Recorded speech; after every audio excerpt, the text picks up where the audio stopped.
ಇದರ ಜೊತೆಗೆ ಈಗ ರಾಜಕೀಯವಾಗಿ ಕೂಡ ಸಾಕಷ್ಟು ಹಗ್ಗಜಗ್ಗಾಟ ನಡೀತಾ ಇದೆ. ಪ್ರಮುಖವಾಗಿ ಇವತ್ತು ಗುಲ್ಬರ್ಗಾದಲ್ಲಿ ಬಿಗ್ ಶೋ ಇದೆ.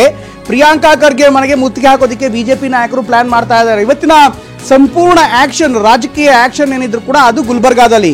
ಬಿಜೆಪಿ ನಾಯಕರಿಗೆ ಕೌಂಟರ್ ಕೊಡೋದಕ್ಕೆ ಕಾಂಗ್ರೆಸ್ ಕೂಡ ರೆಡಿ ಆಗ್ತಾ ಇದೆ. ಬಿಜೆಪಿ ನಾಯಕರಿಗೆ ಸಿಗಲಿದೆ ಪ್ರಿಯಾಂಕ್ ಖರ್ಗೆ ಅವರ ಮನೆ ಆತಿಥ್ಯ ಅಥವಾ ಬಿಜೆಪಿ ಅವರ ಮನೆ ಮುತ್ತಿಗೆ ಹಾಕೋದಕ್ಕೆ ಮುಂದಾಗ್ತಾ ಇದ್ದಾರೆ. ಇನ್ನೊಂದು ಕಡೆಗೆ ಪ್ರಿಯಾಂಕ್ ಖರ್ಗೆ ಬಂದವರಿಗೆ ಎಳ್ನೀರು, ಕಾಫಿ, ಟೀ, ಬಿಸ್ಕೆಟ್ ಎಲ್ಲ ಕೂಡ ಕೊಡೋದಕ್ಕೆ ಮುಂದಾಗ್ತಾ ಇದ್ದಾರೆ. ಎಳ್ನೀರು, ನೀರಿನ ಬಾಟ್ಲು ಹಾಗೆ ಕಾಫಿ ಟೀ ಅರೇಂಜ್ಮೆಂಟ್ ಮಾಡುವಂತಹ ಕೈ ಕಾರ್ಯಕರ್ತರು ಮುತ್ತಿಗೆ ಬರೋರಿಗೆ ಎಳನೀರು ಕುಡಿಸಿ ವಾಪಸ್ ಕಳಿಸೋದಕ್ಕೆ ಸಿದ್ಧತೆ ಮಾಡಿಕೊಂಡಿದ್ದಾರೆ ಕಾಂಗ್ರೆಸ್ ನಾಯಕರು. ಪ್ರಿಯಾಂಕ್ ಖರ್ಗೆ ಹೇಳಿದಂತೆ ಎಳನೀರು, ಟೀ, ಕಾಫಿ ವ್ಯವಸ್ಥೆಯನ್ನೆಲ್ಲ ಮಾಡಲಾಗಿದೆ. ಅಥವಾ ಬಿಜೆಪಿ ನಾಯಕರು ಪ್ರಿಯಾಂಕ್ ಖರ್ಗೆ ರಾಜೀನಾಮೆ ಕೊಡಲೇಬೇಕು ಅಂತ ಅವರ ಮನೆಗೆ ಮುತ್ತಿಗೆ ಹಾಕೋದಕ್ಕೆ ಮುಂದಾಗ್ತಾ ಇದ್ದಾರೆ. ನೋಡ್ತಾ ಇದ್ರ ದೃಶ್ಯದಲ್ಲಿ ಇದು ಪ್ರಿಯಾಂಕ್ ಖರ್ಗೆ ಅವರ ಗುಲ್ಬರ್ಗಾ ನಿವಾಸದಿಂದ ಬರ್ತಾ ಇರುವಂತಹ ದೃಶ್ಯ. ಇನ್ನು ಬಿಜೆಪಿ ಕಾರ್ಯಕರ್ತರು, ನಾಯಕರು ಮನೆಗೆ ಮುತ್ತಿಗೆ ಹಾಕುವಂತಹ ಸಂದರ್ಭದಲ್ಲಿ ಅವರಿಗೆ ಎಳ್ನೀರನ್ನ ಕೊಟ್ಟು ನಾವು ವಾಪಸ್ ಕಳಿಸ್ತೀವಿ ಅನ್ನುವಂತಹ ಮಾತನ್ನ ಈಗ ಕಾಂಗ್ರೆಸ್ ನಾಯಕರು ಹೇಳ್ತಾ ಇದ್ದಾರೆ. ಇದಕ್ಕೆ ಸಂಬಂಧಪಟ್ಟಂತೆ ಈಗಾಗಲೇ ಎಲ್ಲ ವ್ಯವಸ್ಥೆಯನ್ನ ಮಾಡ್ಕೊಡ್ತಾ ಇದ್ದಾರೆ. ಪ್ರಿಯಾಂಕ್ ಖರ್ಗೆ ಅವರ ನಿವಾಸಕ್ಕೆ ಹೆಚ್ಚಿನ ಪೊಲೀಸ್ ಭದ್ರತೆಯನ್ನು ಕೂಡ ನೀಡಲಾಗಿದೆ. ಯಾಕೆಂದರೆ ಭಾರಿ ಪ್ರಮಾಣದಲ್ಲಿ ಕಾರ್ಯಕರ್ತರು ಜಮಾವಣೆ ಆಗುವಂಥ ನಿರೀಕ್ಷೆ ಇದೆ ಅಂತ ಬಿಜೆಪಿ ಹೇಳ್ತಾ ಇರುವಂಥದ್ದು. ಅಂದರೆ ಸುಮಾರು 2,000ಕ್ಕೂ ಹೆಚ್ಚು ಕಾರ್ಯಕರ್ತರನ್ನ ನಾವು ಈಗಾಗಲೇ ಈ ಒಂದು ಹೋರಾಟಕ್ಕೆ ಆಹ್ವಾನ ಕೊಟ್ಟಿದ್ದೀವಿ, ಅವರೆಲ್ಲರೂ ಕೂಡ ಬಂದು ಜಾಯ್ನ್ ಆಗ್ತಾರೆ ಅಂತ. ಇದೇ ನಿಟ್ಟಿನಲ್ಲಿ ಈಗ ಕಾಂಗ್ರೆಸ್ ನಾಯಕರು ಕೂಡ, ಕಾಂಗ್ರೆಸ್ ಕಾರ್ಯಕರ್ತರು ಕೂಡ ಬಿಜೆಪಿ ನಾಯಕರಿಗೆ ಕೌಂಟರ್ ಕೊಡೋದಕ್ಕೆ ಮುಂದಾಗ್ತಾ ಇದ್ದಾರೆ. ಖರ್ಗೆ ನಿವಾಸದ ಎದುರು ಈಗ ವಾಟರ್ ಬಾಟಲ್ ಮತ್ತು ಎಳ್ನೀರನ್ನು ಮುಂದೆ ಇಟ್ಕೊಂಡು ಬಿಜೆಪಿ ನಾಯಕರಿಗೆ ಕೌಂಟರ್ನ ಕೊಡ್ತಾ ಇದ್ದಾರೆ. ಇನ್ನು ಈಗಾಗಲೇ ಆತ್ಮಹತ್ಯೆಗೆ ಶರಣಾದಂಥ ಸಚಿನ್ ಅವರ ವಿಚಾರಕ್ಕೆ ಸಂಬಂಧಪಟ್ಟಂತೆ ಬಿಜೆಪಿ ಇವತ್ತು ಗುಲ್ಬರ್ಗಾದಲ್ಲಿ ಅತ್ಯಂತ ದೊಡ್ಡ ಹೋರಾಟವನ್ನು ಮಾಡೋದಕ್ಕೆ ಮುಂದಾಗ್ತಾ ಇದ್ದಾರೆ. ಎಲ್ಲ ನಾಯಕರು ಈಗಾಗಲೇ ಗುಲ್ಬರ್ಗಾದಲ್ಲಿ ಬಿಟ್ಬಿಟ್ಟಿದ್ದಾರೆ. ವಿಪಕ್ಷ ನಾಯಕ ಛಲವಾದಿ ನಾರಾಯಣಸ್ವಾಮಿ ಸೇರಿದಂತೆ ಎಲ್ಲ ನಾಯಕರು ಅಲ್ಲೇ ಇದ್ದಾರೆ. ಇದರ ಜೊತೆಗೆ ಇನ್ನಷ್ಟು ಅಪ್ಡೇಟ್ ಬರ್ತಾ ಇದೆ. ಬೀದರ್ನಲ್ಲಿ ರೈಲಿಗೆ ತಲೆ ಕೊಟ್ಟಂಥ ಸಚಿನ್ ಆತ್ಮಹತ್ಯೆ ಕೇಸ್ ಸಂಬಂಧಪಟ್ಟಂತೆ ಬಿಜೆಪಿ ವಿರುದ್ಧ ಸಚಿವ ಪ್ರಿಯಾಂಕ್ ಖರ್ಗೆ ವಾಗ್ದಾಳಿಯನ್ನು ಮಾಡಿದ್ದಾರೆ. ಇದೇ ವಿಚಾರಕ್ಕೆ ಸಂಬಂಧಪಟ್ಟಂತೆ ಸಚಿನ್ ಕುಟುಂಬಸ್ಥರ ಜೊತೆಗೆ ಮಾತನಾಡಿ ಭರವಸೆ ನೀಡಿದ್ದೇನೆ, ಪಾರದರ್ಶಕ ತನಿಖೆ ಮಾಡಿಸೋದು ಸರ್ಕಾರದ ಜವಾಬ್ದಾರಿ, ಸರ್ಕಾರ ಪಾರದರ್ಶಕವಾದಂಥ ತನಿಖೆ ಮಾಡಿಸುತ್ತೆ, ಬಿಜೆಪಿಗೆ ಸಿಬಿಐ ಮೇಲೆ ಯಾಕೆ ಪ್ರೀತಿ ಅಂತ ಪ್ರಿಯಾಂಕ್ ಖರ್ಗೆ ಇದೇ ಸಂದರ್ಭದಲ್ಲಿ ಪ್ರಶ್ನೆ ಮಾಡ್ತಾ ಇದ್ದಾರೆ. ಬಿಜೆಪಿ ಹಾಕಿರುವ ಸ್ಕ್ರಿಪ್ಟ್ಗೆ ನಾವು ನಟನೆ ಮಾಡೋದಕ್ಕೆ ಆಗಲ್ಲ, ಅವರೇನೋ ಸ್ಕ್ರಿಪ್ಟ್ ಬರೀತಾರೆ ಅದಕ್ಕೆ ತಕ್ಕಂತೆ ನಾವು ನಟನೆ ಮಾಡೋದಕ್ಕೆ ಆಗತ್ತಾ ಅಂತ ಪ್ರಶ್ನೆ ಕೇಳಿದ್ದಾರೆ. ಜೀವ ಹೋಗಿದೆ, ನ್ಯಾಯ ಕೊಡಿಸೋದು ನಮ್ಮ ಜವಾಬ್ದಾರಿ ಅಂತ ಪ್ರಿಯಾಂಕ್ ಖರ್ಗೆ ಹೇಳಿದ್ದಾರೆ. ಇದರಲ್ಲಿ ರಾಜಕೀಯ ಬೆರೆಸ್ತಾ ಇರೋದು ಖಂಡಿತ ತಪ್ಪಲ್ವಾ ಅಂತ ಪ್ರಿಯಾಂಕ್ ಖರ್ಗೆ ಪ್ರಶ್ನೆ ಮಾಡ್ತಾ ಇದ್ದಾರೆ. ಬೆಂಗಳೂರಿನಲ್ಲಿ ಸಚಿವ ಪ್ರಿಯಾಂಕ್ ಖರ್ಗೆ ಮಾತನಾಡಿ ಬಿಜೆಪಿ ವಿರುದ್ಧ ವಾಗ್ದಾಳಿಯನ್ನು ನಡೆಸಿದ್ದಾರೆ. ನಾನು ಕೂಡ ಕುಟುಂಬದವರಿಗೆ ಮಾತನಾಡಿದ್ದೇನೆ, ಪಾರದರ್ಶಕವಾಗಿ ತನಿಖೆ ಏನು ಜವಾಬ್ದಾರಿ ಇದೆ ಅದು ಸರ್ಕಾರದಾಗಿದೆ, ನಮ್ಮದಾಗಿದೆ, ಅದು ನಾವು ಮಾಡಿಸ್ತೀವಿ ಅಂತ ಆಶ್ವಾಸನೆಯನ್ನು ಕೂಡ ನಾನು ಕೊಟ್ಟಿದ್ದೇನೆ. ಸೊ ಇವರು ಸಿಬಿಐ ಕೊಡಕ್ಕೆ ಹೇಳಬೇಕು, ಬಿಜೆಪಿ ಅವ್ರು ಹೇಳ್ದಂಗೆಲ್ಲ ನಾವು ಮಾಡ್ಲಿಕ್ಕೆ ಆಗೋದಿಲ್ಲ. ಇವ್ರ ಟೈಮ್ನಲ್ಲಿ ಎಷ್ಟು ಸಿಬಿಐ ಕೊಟ್ಟಿದ್ದಾರೆ ಅವ್ರ ಸರ್ಕಾರ ಇದ್ದಾಗ ನಾವು ನೋಡಿದ್ದೇವೆ. ಈ 40% ಸರ್ಕಾರ ಆರೋಪ ಬಂದಾಗ ಕೊಟ್ಟಿದ್ರೇನ್ರಿ? ಬಿಟ್ಕಾಯಿನ್ ಕೊಟ್ಟಿದ್ರ, ನಿಮ್ ಗಂಗಾ ಕಲ್ಯಾಣ ಯೋಜನೆ ಕೊಟ್ಟಿದ್ರ, PSI ಹಗರಣ ಕೊಟ್ಟಿದ್ರ ಸಿಬಿಐಗೆ? ಆಮೇಲೆ ನಾವು ಕೊಟ್ಟಂತ ಎಲ್ಲಾ ಸಿಬಿಐನಲ್ಲೂ ಕೂಡ ತನಿಖೆಗಳು ಕೂಡ ಬಹಳ ಸ್ಪಷ್ಟವಾಗಿ ರಾಜ್ಯ ಸರ್ಕಾರ ಏನ್ ಮಾಡಿದೆ ಅದು ಕರೆಕ್ಟ್ ಇದೆ ಅಂತಾನೆ ಬಂದಿದೆ ಅಲ್ಲ ನಮ್ಮ ಅವಧಿನಲ್ಲಿ. ಸೊ ಇವ್ರಿಗೆ ಏನಕ್ಕೆ ಪದೇ ಪದೇ ಬಿಜೆಪಿ ಅವರಿಗೆ ಅಷ್ಟು ಪ್ರೀತಿ ಸಿಬಿಐ ಮೇಲೆ ಗೊತ್ತಿಲ್ಲ. ಆಮೇಲೆ ಸಿಬಿಐ ಅವರೇ ಕೂಡ ಬಿಜೆಪಿ ಅವರ ಅವಧಿನಲ್ಲಿ ಬರೆದು ಕಳಿಸಿದ್ದಾರೆ, ನೋಡಿ ಅನವಶ್ಯಕವಾಗಿ ಮಿಸಲೇನಿಯಸ್ ಕೇಸಸ್ ನಮ್ಗೆ ಕೊಡಬೇಡಿ, ನಮ್ಮಲ್ಲಿ ಆ ಮಾನವ ಸಂಪನ್ಮೂಲ ಇಲ್ಲ, ನೀವು ಕೊಟ್ಟರು ಕೂಡ ನಿಮ್ಮ ಮಾನವ ಸಂಪನ್ಮೂಲನೇ ನಮ್ಗೆ ಕೊಡಬೇಕಾಗುತ್ತೆ, ಸೊ ನಮ್ಗೆ ದಯವಿಟ್ಟು ಕೊಡಬೇಡಿ ಅಂತ ಸಿಬಿಐ ಅವರೇ ಬರೆದಿರೋದು. ಸೊ ಇವಾಗ ಏನಕ್ಕೆ ಸಿಬಿಐ ಬರಬೇಕು? ಫಸ್ಟ್ ಪ್ರಾಥಮಿಕ ತನಿಖೆ ಆಗ್ಲಿ, ತನಿಖೆ ಆಗ್ಲಾರ್ದೇನೆ ಇವರು ಸಿಬಿಐ ಕೊಡಿ ಅಂತ ಬಿಜೆಪಿ ಹೇಳಿದ ತಕ್ಷಣ ನಾವು ಕೊಡ್ಬೇಕಾ? ಇವ್ರು ಹೆಂಗ್ ಹೇಳ್ತಾರೆ ಹಂಗ್ ಮಾಡಕ್ಕಿದೀವ ನಾವು? ನಾವು ಏನು ಜನರ ಹಿತಾಸಕ್ತಿಯನ್ನ ಕಾಪಾಡ್ಲಿಕ್ಕೆ ಏನ್ ಮಾಡ್ಬೇಕು ಅದನ್ನ ನಾವು ಮಾಡ್ತೀವಿ ಹೊರತು ಬಿಜೆಪಿ ಅವರ ಹಾಕಿರೋ ಸ್ಕ್ರಿಪ್ಟಿಗೆ ನಾವು ನಟನೆ ಮಾಡ್ಲಿಕ್ಕೆ ಆಗೋದಿಲ್ಲ. ಬಿಜೆಪಿ ಅವರ ಸಂಸ್ಕೃತಿ ಮತ್ತೆ ಅವರ ವೈವಿಧ್ಯತೆ ಆಚೆ ಬರ್ತಾ ಇದೆ. ಯಡಿಯೂರಪ್ಪ ಅವರು ಪಾಕ್ಸ್ಕೋನಲ್ಲಿದ್ದಾರೆ, CT ರವಿ ಅವರು ಅವಾಚ್ಯ ಶಬ್ದದಲ್ಲಿ ಕೌನ್ಸಿಲ್ ನಲ್ಲಿ ಮಾತನಾಡ್ತಾರೆ, ಮುನಿರತ್ನ ಅವರು ದಲಿತರ ಹೆಣ್ಮಕ್ಳಿಗೆ, ಒಕ್ಕಲಿಗರ ಹೆಣ್ಮಕ್ಳಿಗೆ ಅವಾಚ್ಯ ಶಬ್ದದಲ್ಲಿ ಜಾತಿ ನಿಂದನೆ ಮಾಡ್ತಾರೆ. ನಿನ್ನೆ ಅಶೋಕ್ ಅವರು ಯೂನಿಫಾರ್ಮ್ ನಲ್ಲಿರುವಂತ ಅಧಿಕಾರಿಗಳಿಗೆ ಅವ್ರು ದರ್ಪ ತೋರಿಸ್ತಾರೆ. ಇದೇನಾ ಬಿಜೆಪಿ ಸಂಸ್ಕೃತಿ? ಇದಕ್ಕ ವೋಟ್ ಮಾಡ್ತಾರೆ ಜನರು ಅವರಿಗೆ. ಮತ್ತೆ ಇವರು ನಮ್ಮ ಧರ್ಮ ಸಂರಕ್ಷಣೆ ಮಾಡ್ತಾರಂತೆ, ನಮ್ಮ ಧರ್ಮವನ್ನ ನಮ್ಮ ಸಂಸ್ಕೃತಿಯನ್ನ ಮುಂದಿನ ಪೀಳಿಗೆ ಇಟ್ಟೋಗ್ತಾರಂತೆ. ಇದೇನೇನ್ರಿ ನಿಮ್ ಸಂಸ್ಕೃತಿ?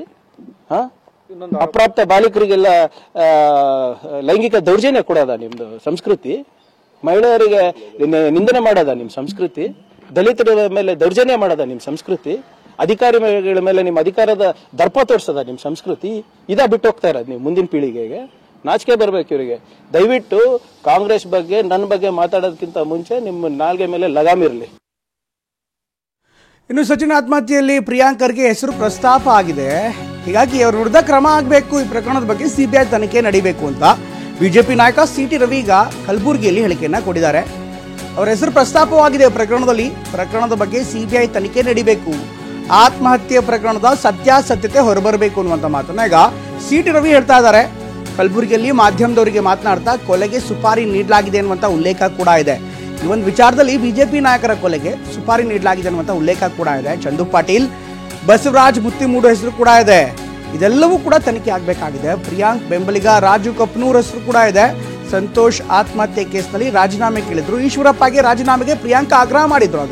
ಈಗ ಪ್ರಿಯಾಂಕಾ ಖರ್ಗೆ ಅವರ ಮಾರ್ಗ ಬುದ್ಧ ಮಾರ್ಗವಲ್ಲ, ನಾವು ಸಚಿನ್ ಆತ್ಮಹತ್ಯೆ ನ್ಯಾಯ ಕೇಳ್ತಾ ಇದ್ದೇವೆ ಅನ್ನುವಂಥ ಮಾತನ್ನ ಈಗ ಸಿಟಿ ರವಿ ಹೇಳ್ತಾ ಇದ್ದಾರೆ.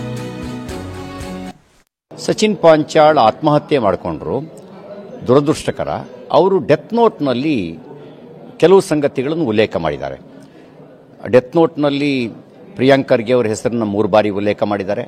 ಅವ್ರ ಮನೆಗೆ ರಾಜು ಕಪ್ನೂರ್ ಕರ್ಕೊಂಡು ಹೋಗಿರೋದ್ರ ಬಗ್ಗೆ ಉಲ್ಲೇಖ ಮಾಡಿದ್ದಾರೆ. ಮತ್ತು ತನ್ನ ಆತ್ಮಹತ್ಯೆಗೆ ಕಾರಣ ಅವರು ಪೀಡಿಸ್ತಾ ಇದ್ದಿದ್ದು, ನಂಗೆ ತೊಂದರೆ ಕೊಟ್ಟಿದ್ದು ರಾಜು ಕಪ್ನೂರ್ ಅವರು ಅವ್ರ ತಂಡವನ್ನು 3-4 ಜನರು ಹೆಸರು ಉಲ್ಲೇಖ ಮಾಡಿದ್ದಾರೆ. ಆಂದೋಲ ಶ್ರೀಗಳು ಸಿದ್ಧಲಿಂಗ ಸ್ವಾಮೀಜಿಯವರು ಹಿಂದುತ್ವದ ಪರವಾಗಿ ಒಂದು ಗಟ್ಟಿ ಧ್ವನಿ, ಅವರ ಹೆಸರನ್ನ ಅವರಿಗೆ ಸುಪಾರಿ ಕೊಡಲಾಗಿದೆ ಅವ್ರ ಕೊಲೆಗೆ ಅನ್ನೋದನ್ನು ಉಲ್ಲೇಖ ಮಾಡಿದ್ದಾರೆ.